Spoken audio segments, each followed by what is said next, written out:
Welcome to the show. I'm your host, Dr. Mike Wall. Well, music is a part of our everyday life here in the province. From folk festivals to kitchen parties or listening to the radio on the way to work, music touches all of our lives every day. I think that we all know inherently that music makes us feel better. It can change our moods, and it's often the soundtrack to our favorite memories. But can it actually make us healthier?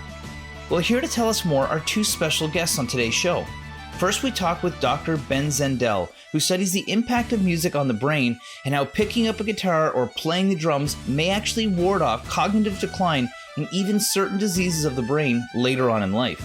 After we talk with him and learn the science behind how our brain works, we're going to have a chat with the one and only Doyle. We'll chat about how music shaped his life and what he sees people get from music when he and others perform, as well as the benefits for health he sees in himself.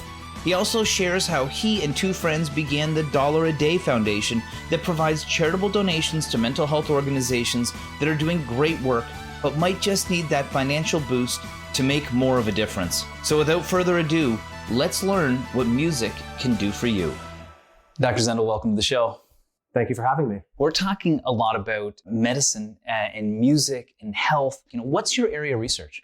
So I study music in the brain. I study aging. I study audio processing and sort of related issues. And so it all started really with an interest I had in music and an interest I had in aging. And we know hearing gets worse as we get older.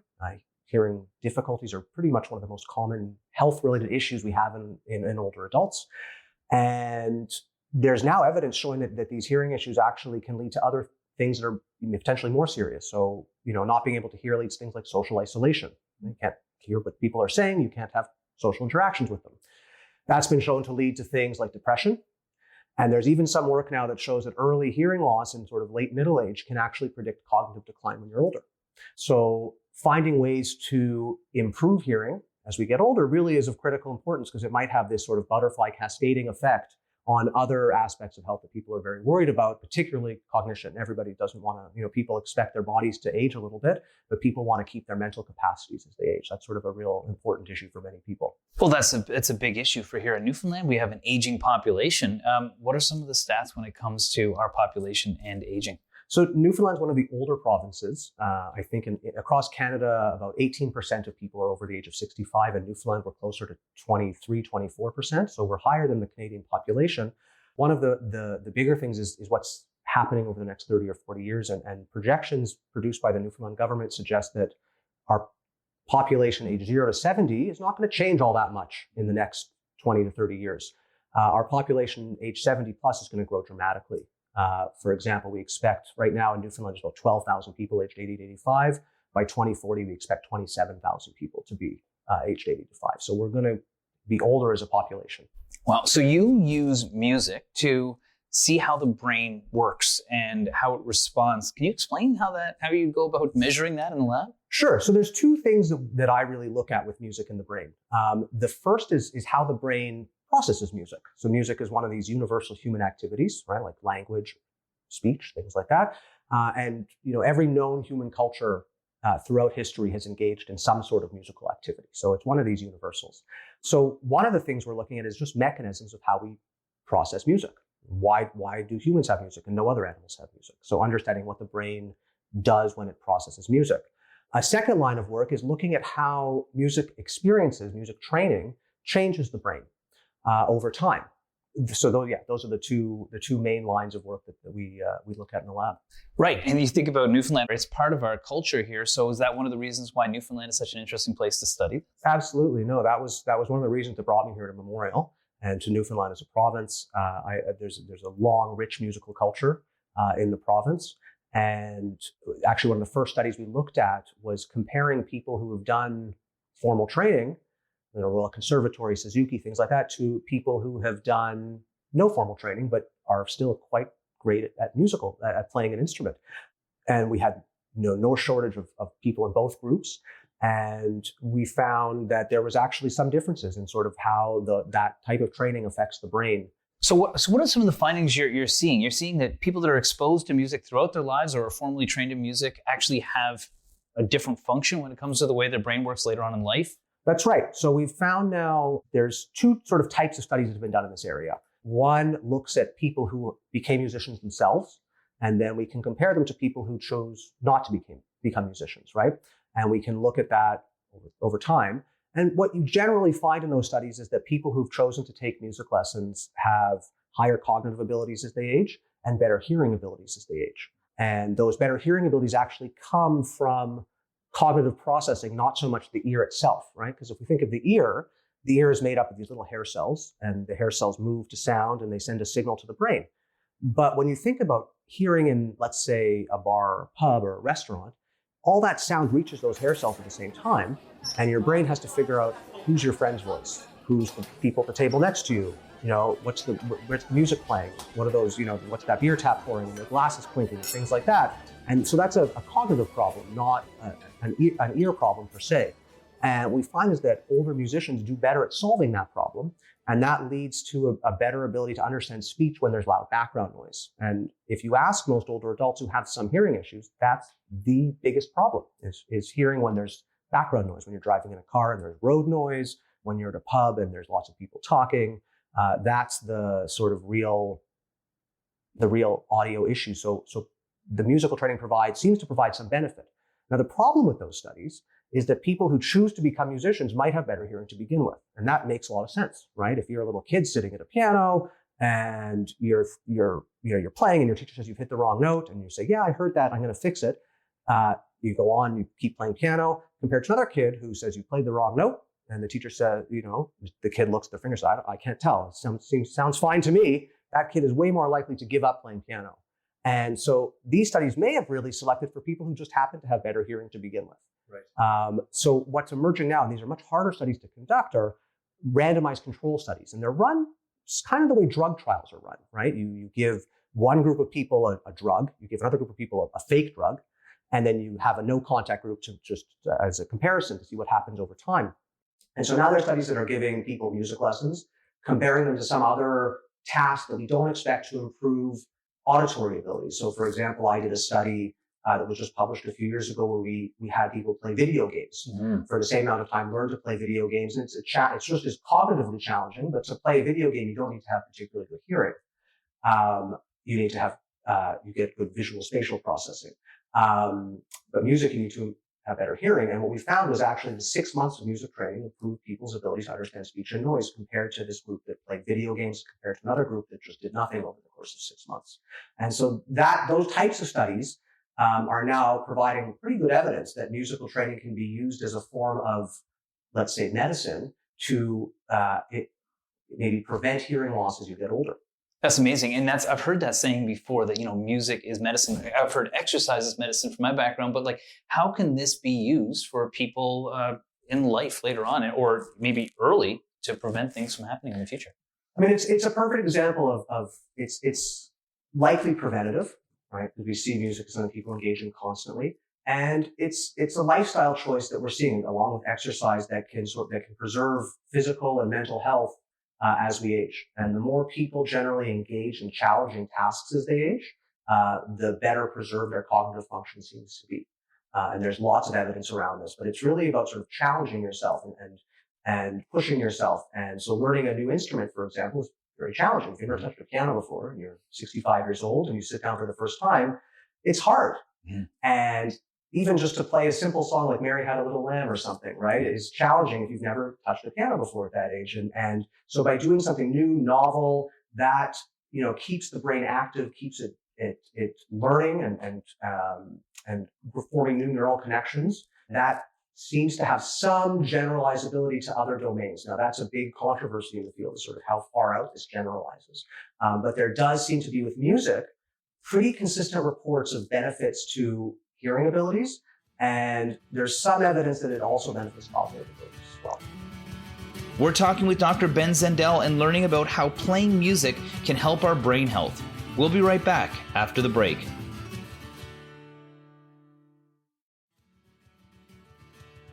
Welcome back. We're talking with Dr. Ben Zendell and learning about how playing music can help our brain health.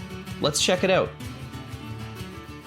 If we're to look at the brain, what parts of the brain work? So the ear is a sensor, and it sends those signals somewhere inside of our brain. How does that work from the neural perspective? So there's a there's a long pathway because processing sound is a complicated task, right? All this, as we talked about already, all the sound reaches our ear at the same time, and the brain has to organize it into what we call an auditory scene, right? The same way if I'm sitting in a room and I'm looking at you and there's other stuff in the background right now, my eyes form a visual scene and I separate you from the background. Our ears do the same thing. When I hear somebody talking, I separate their voice from other noises and I create this audio scene. And it's done in a series of stages, right? The first thing we have to do is organize what frequencies go together, figure out how to group them, then how do we follow them over time? And so this goes up through structures in the brainstem. It all reaches the brain in a center called the auditory cortex, near what's called the temporal lobe in the brain. And from there, what happens in the brain sort of depends on what you're doing. And sound is processed in multiple streams.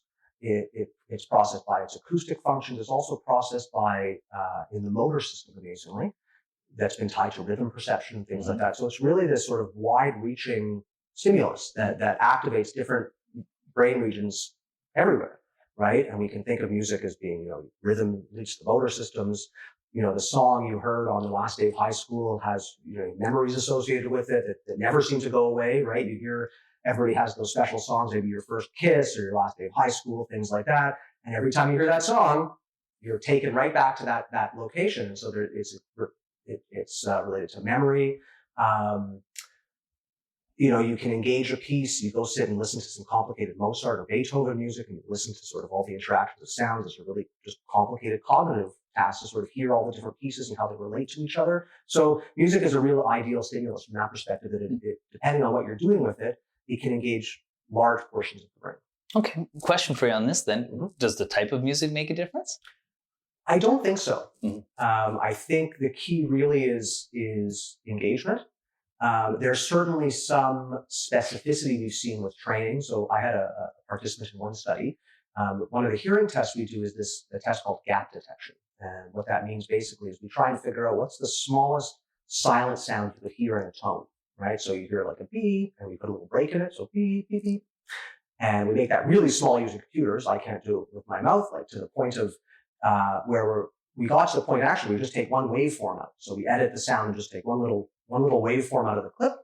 And usually people can't hear that, right? Our brains sort of average across that, just think it's some error. But this guy could reliably do it. He beat the test over and over again, basically. And the test sort of is designed to end once it sort of figures out your threshold. But if you can't find the threshold, it just goes on forever. So I had to stop it. And I asked him why. He said, well, I'm a line drummer. He played in marching bands. And I said, well, okay, explain. He says, well, I play the snare drum, and what you're trained to do is to block out everybody else's snares, because if somebody hits off by just a millisecond, it can throw the whole line out of rhythm. The person next to them adjusts, everybody starts adjusting, and then suddenly the snares are all out of time with each other. So you're trained to ignore those tiny, tiny gaps and pay close attention to your internal timing system. And so because he was trained on that ability specifically, that auditory ability got really, really good. So there's certainly some specificity with training, but I think the general benefits seem to be across genres. When we test people, we're not limited to people who have studied classical music, folk music, rock music, jazz music. We generally, we treat training music as music. Okay, so that's listening to music for one thing, perceiving music. What happens if you're that musician that's playing music at the same time? So they're adding a motor function in with the auditory. Is there extra benefit to that? Yeah, so generally the music listening there's not actually huge benefits known to just music listening.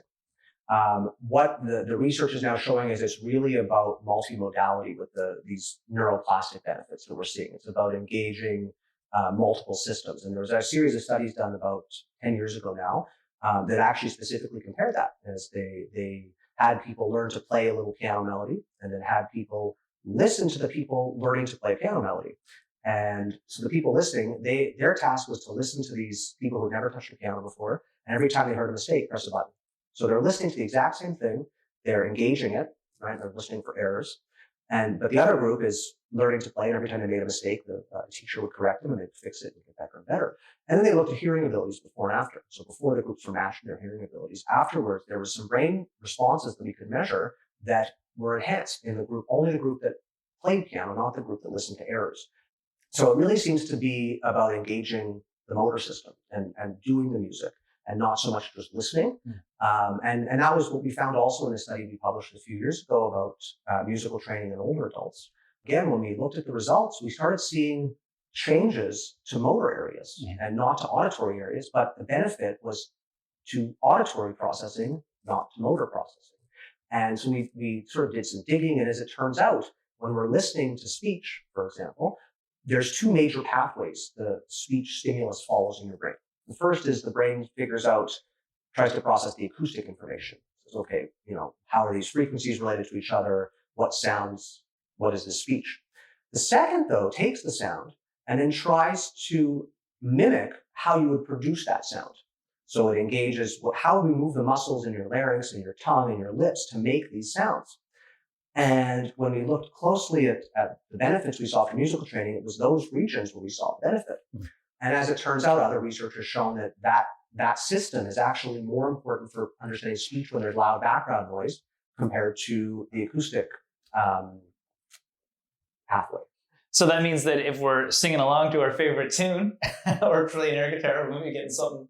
Maybe, yeah. I mean, it's, the stuff with the thing with the motor system is very precise, right? You Yes. hit a wrong note, and the same action gives you the wrong note, and then you change it and you get the right note. But when you think about that, what you're doing really is learning to pair sound to motor movements. Yes. Right? And so that system, like strengthening that connection, you then strengthen the system that then interprets speech sounds as a motor response.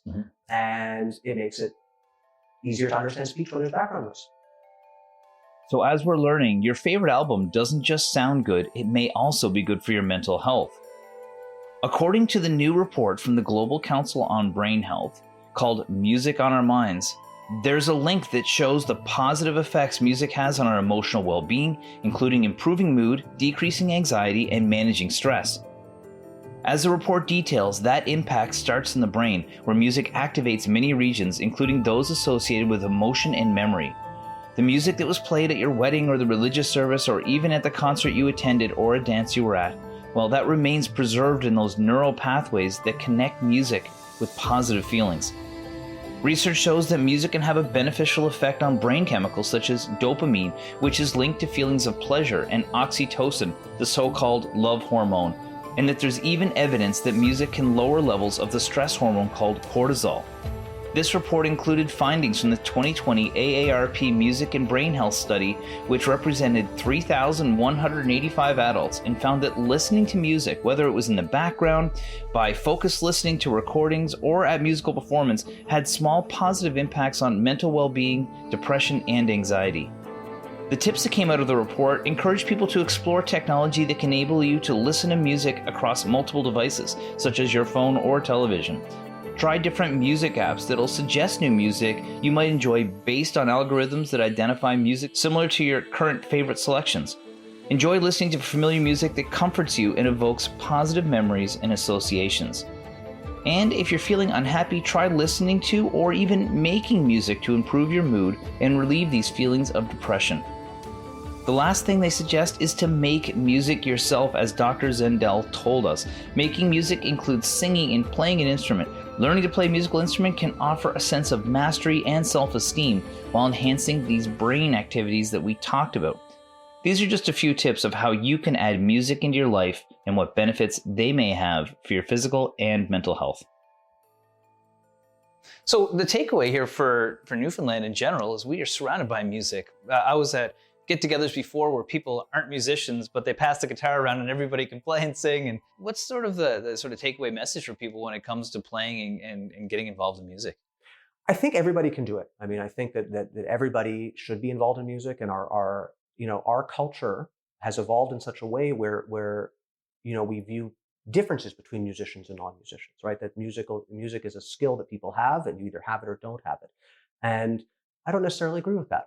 I think that music is for everybody, that everybody can be a musician. Not everybody's going to be a prodigy. Not everybody's going to be Mozart, Beethoven, whoever, but everybody can engage music in a way that's meaningful for them. And it's a cultural activity, right? Singing songs together. Everybody can tap their leg along with the song, or clap, or play the spoons, or sing along, or something, or dance. And these things are good. That engaging in music is good for you. it certainly has benefits to the brain, to learning songs, learning how to play, things like that. It's also a social activity. I've started a new project now on choir singing, for example, and they're looking at psychosocial benefits. And there's now showing that joining a community choir not only has some cognitive and auditory benefits, but also benefits your well-being, your social well-being. And I found out, I was shocked, there's more people in Canada in community choirs than in hockey, which I thought was just an amazing thing when I found that out. Well, community is one thing that we have here, and music is another thing we have here. So thank you so much for joining me today. Yeah, thank you for having me. It's a pleasure. That was Dr. Ben Zendell, brain and music researcher from Memorial University. When we return, we'll talk with singer, songwriter, and Newfoundland music legend Alan Doyle about his work in mental health advocacy and what health benefits he thinks music provides. We'll be right back after the break.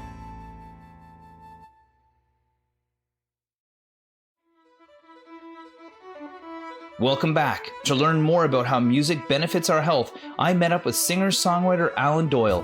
He talked about what music means to us here in the province and the advocacy work he does with his $1 a Day foundation. As he said in his lyrics of the tune, Somewhere in a Song, and that tune that they performed gave them shelter from the storm. Let's learn what he meant when he wrote that lyric. Okay, to learn more about music and its effect on our culture here in Newfoundland and Labrador, I'm here with Alan Doyle. Thanks so much for having me. Yeah, good to see you. Yeah, good to see you too. What a day we got for it. It's gorgeous, isn't it? I mean, we're down in Kitty Vitty right now. This is a little bit like where you grew up in Petty Harbour. Very similar, yeah. Kitty Vitty and the Battery are a couple of places in the city of St. John's that are similar to, you know, the small fishing towns like where I'm from in Petty Harbour or in, you know, any of the other ones down the Southern Shore. But these places would have been kind of insular in a way, I suppose, years ago. That you know, the 40 or 50 houses that would have been in Kitty Vitty would have been probably felt quite separate from St. John's at one point. You know what I mean? From downtown, and you know, because this would have been further away, oddly enough. You know, and likely the Battery as well. You know, but yeah, so they are very similar, and they're places that, you know, they kind of make sense to me. You know, in that in a way that places like Calgary don't make sense to me, where a neighborhood is some imaginary line. They have a harbor, and everything goes up from that, you know, and that's when I'm in like landlocked towns, I get lost way easier than, you know, I find harbor towns, I don't know, this makes sense to me in a way that landlocked ones don't. So when you grow up in a town like this that is such a small community, music has to be part of that. So did you decide to become a musician, or did you just like sort of fall into it naturally? Oh, completely naturally for me. I was born into the Doyle family, in a town of completely based on the fishery. I'm born into the only family that are not occupied by fishermen. And my grandfather and my great uncles all ran the hydroelectric plant at Petty Harbour. So a lot of my uncles worked for Newfoundland Labrador Hydro or what have you. And my uncles were the band, you know. Right. They played for the weddings and the funerals and the dances. And my mom came to Petty Harbour from Marystown, and she looked after the choir. Right. And all that stuff. So it was just, for me, music was kind of everywhere and incidental. And I really have kind of no memory of learning how to play guitar. I only remember learning that not everybody had one, you know? Right. And I thought that was weird. Well, I was going to say that I was at a concert one time in Donovan Woods, who I think was a buddy of yours, actually said that Newfoundland is the one place where you don't have to get one for Christmas, you get it from your aunt and uncle or from the side of the couch. That's right. Like, it's just, if you grow up in a place where music is incidental like that, it's it just makes everything easier, and of course less obvious, because it just happens organically and not in any way, you know, formalized or whatever, you know. And like, I really had music lessons in any fashion, or like and of course that's combined with the natural Newfoundland way of the fact that we have songs. Yeah, right. You know, and not many places have as many songs that everybody knows as us. Yeah. The way I like to describe it in simplest terms is, you know, for most people, you know, they have Happy Birthday or something, and maybe Silent Night as the songs that occupy the part of their brain that they never learned, you know, like they have no memory of learning Silent Night or Happy Birthday, but for most Newfoundlanders, we have 25. Yeah, right. That we just know for some reason. Like, no, I don't know if anyone can remember learning Eyes the Boy. Can you remember learning that? I don't remember looking at it in a book. No, I know, and the thing is that, and you go somewhere and people do know the songs, and you can tell right away if somebody's not from there because they're they're not engaging right away in the song because it just is part of what we do. It was a great lesson for me traveling, because I thought everywhere had that. Yeah, right. That's it. Yeah, the Maritimes has it, but not all the rest. Yeah, not in the same way. Like, and even in Nova Scotia, for example, which was an incredible instrumental culture, and fiddles and incredible, dance culture. Even they don't have songs like we got songs. Yeah, right. Incredible. Yeah. That's good. Well, let's go inside and we'll have a chat out back. All right. All right, so you talk about how you grew up and being exposed to music, but do you remember the first time you ever performed? Oh, yeah. Do you? Most likely, well, other than in my living room or kitchen or something, for my aunts and stuff, which I learned very early in my young life as a 9 or 10-year-old that, when mom wanted you to go to bed 10 o'clock, if you saved, like that John Denver song, for example, my Aunt Betty, she would definitely, that would buy you 10 extra minutes if you sang, And then I learned as over those years went on that if I planned my set to start at 10 for the various songs my various aunts would like, I could buy till 11:30 or 12 o'clock. Right. If I was really smart, I'd save leaving on a jet plane till around midnight. And then, and it was, I know it sounds silly, but it's actually truer than you might imagine that, like, at a very young age, I was aware that singing a few songs buys you a longer leash than most people. You know what I mean? Almost unfairly, in a way. But I think one of the first times I would have performed would have been me and my brother Bernie, like on one of the Christmas concerts, and we would have sang like some Simon and Garfunkel song or something. Yeah. And oddly enough, I wasn't, and people think I'm being immodest or whatever when I say this, but it's like I wasn't the singer. Yeah. I was like the backup singer and the guitar player. I wasn't the singer until like the second year I started playing solo gigs in St. John's. I was always the other guy, and I'm still, sadly to say, the worst singer in my family. I know Bernie. Yeah. And when I met him, I was like, incredible. You must be Alan's brother, because your voices are identical. He's an incredible singer, and my dad is amazing, and they're all great, and I'm just the only one foolish enough to do it for a living. That's all right. There's nothing wrong with that. Well, about that, like when you're performing, there's got to be some benefits to it for the way you feel and what it does for you, but also, like, we're talking about music and the impact on people. Like, what do you think it does for the audience when they're there, besides getting sore calves the next day, jumping around all night? Yeah. Well, I think the most practical thing is it's from an audience perspective, at least I'd like to think so. Anyways, that it's an escape, right? And it's a shared experience that's an escape. So it's like you're not escaping by yourself; you're getting lost together, as the rodeo would say. And so you have this sort of shared experience.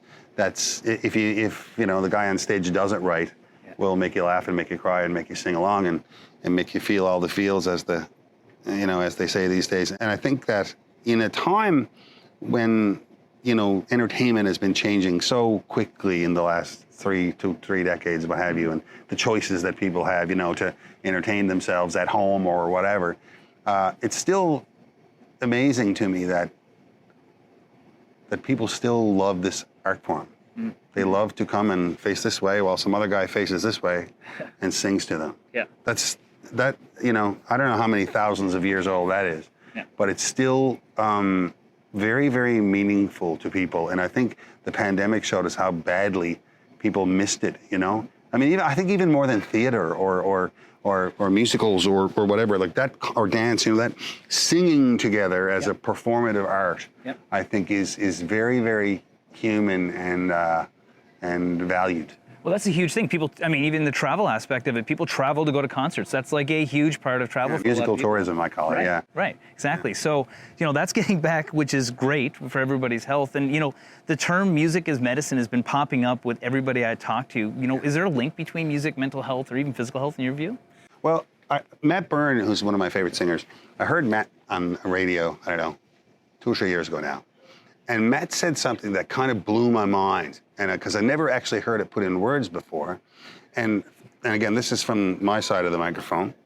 And he said, singing is physically rewarding. Right. And it never occurred to me that was true until he said it.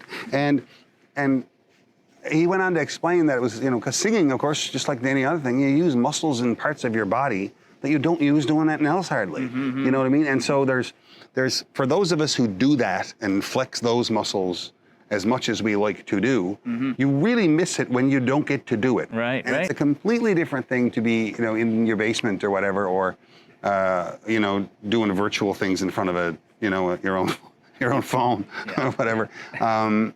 It's a completely different thing than standing in front of a group of people with all those expectations and all that kind of, interaction. That there's, your body does things that you don't do any other time. Right. And you get a rush of, whatever endorphins or whatever that comes with it. But just purely as a physical thing, it's rewarding to do. You're right. And I would have never thought about that, to be honest with you, until I heard him say it. And then, of course, for your own mental health, or for my own mental health, of course, it's not hard to figure out. It's what I love to do more than anything else. Right. So when you get to do it, you like it, and when you don't get to do it, it hurts. Yeah, right. So and you don't need to think any more about it than that. We're here with singer-songwriter Alan Doyle talking about music, mental health, and his foundation, which is called $1 a Day. We'll be right back after the break.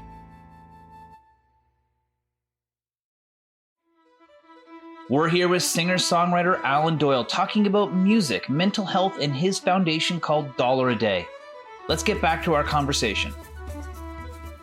I feel like that there is a huge link between mental health and music, and you started a foundation called $1 a Day, which is supporting mental health. Like, what is that foundation? Kind of, why did you decide to focus on that? The whole thing, I've told the story a few times. It just started very organically with me walking the length of Water Street, during a month when Great Big Sea had our studio down where the Boston Pizza is right now. Yeah. And I lived over on the other end of downtown. I just walked Water Street every day, and I met this fella who was there by Atlantic Place and by the bank, looking for money. And I used to give him $1 every day, give him $1 every day. And I learned about his mental health and addiction stuff. And in the stressful world of making band records, it became like this little oasis, this little, respite in my day. And I missed it. When the band went on the road a month later, I kind of thought about him and how I could give him $1 a day without being there to give him $1 a day. And so I started saving $1 a day, and as simple as that. And I started giving, putting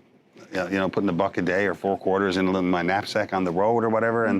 And that year I gave $365 to one of the mental health and addictions facilities here in St. John's. And I did that for 2 or 3 years. And then I told Brendan and Andrew about it. And shortly thereafter, we started the foundation so that everybody could give $1 a day across the country. And ideally, the rising tide would float all the boats for mental health and addictions. And that's how it all got rolling. And I was excited about it early on because, I, as a person, who's been given a great fortunate life and a great fortunate place in the community, if you will, just by the nature of being in a band or songs or whatever, and that I've always not only felt compelled that I should give back because there's not hundreds of us, who are in the position that I'm in. Yeah. And also because, it feels good. It's good. Yeah. It's good to help other people when they've helped you so much, and that's makes the world go around, I always say. And so I worked a little bit with, in the cancer world with in Daffodil Place, and I worked with Ronald McDonald House, and I worked with a few other, charitable foundations, and dozens really, I guess, over the years. But the more and more I looked at it, the more and more I saw that if I was going to put my time, my concentrated time, into something in the fundraising world or the charity world or the health world, I came to realize that if we really want to make a concerted difference, raising the bar for mental health and addictions by 3% would cure so many other things by 25%. That's right. And the more and more I became aware of how so many other things, from homelessness to crime to general physical poor health, were all stem symptoms of mental health and addictions. And so I just kind of practically figured that that's where my hours were best donated. Right. And my efforts were best donated. And so far, people are on board, which is lovely. Well, I think that, the stigma is being removed from mental health, and I don't think there's more mental health conditions out there. I just feel like more people are able to come forward with it, so the need is probably greater than it's ever been, even though it's probably been there all along. Yeah, I think you're right, and I think that we especially here, where I grew up anyway, that, in the first half of my life, I mean, that it was barely discussed. You know, Yeah. it was the thought that you could help somebody with a mental health issue or an addictions issue was kind of never on the table, you know, let alone. And of course, we've come to learn in the second half of my adult life so far is that that's not true at all. No. You know, if people get treatment and get therapy and get the stuff they need, same as you break your arm, you can fix it. Right. You know, and it's been a great journey, I suppose, to feel that open up and have that conversation open up and have people, you know, talking about, geez, I was just at the gym this morning and someone said, my heart rate's up, but that could just be my anxiety. Yeah, right. And I thought, like, that's so awesome. Yeah. That someone could, you know, in just a casual conversation, have that be a symptom that's just the same as having a headache. Yeah, exactly. You know, and like I can't imagine how that kind of direction is anything but totally beneficial. Well, I remember when I started in the world of wellness, everything was physical fitness, and now it's the whole person, and that's such a big part of it. Like, when you look at what you guys are trying to accomplish, like, what's the goal with the organization? What do you hope to see? Very simple. Our goal has always been very simple, to help frontline mental health and addictions programs and facilities across the country they're already doing awesome stuff. You go, and we visited so many of them, and you can't believe the work they're doing when they're doing it, for how little or nothing they're doing it for. Yeah. You know, that there's these people walking around at 4 o'clock in the morning with, you know, injection kits and safe needles, Right. and they're like, they're doing these unspeakable things. Yeah. And the least we can do is give them $1. Yeah, right. $1. Look, you should see what they're doing. Like, you know, like, so let's help them. I mean, and if we all do it, it does two things. First of all, it raises money, and a lot of those smaller mental health and addictions facilities like we support just need more money. They already got a good idea, they got a good gang, they got a good team, they need just a few more dollars. Yeah. And secondly, if we're all involved, even a little bit, every day, the conversation that we spoke of gets opened more quickly and more readily, and that is so unique, I think, to mental health and addictions, that the conversation about it is actually part of the cure. It is. Like, I wish I could say that if you and I stood here, you know, and open up, you know, the community dialogue about stage 4 cancer, that would help stage 4 cancer. I really wish that it would. But it, you know, to my Bachelor of Arts knowledge, that's not part of it. Albeit, I'm sure mentally helpful. But for mental health and addictions, just the conversation of it is such a big part of the steps towards fixing it. Yeah, right.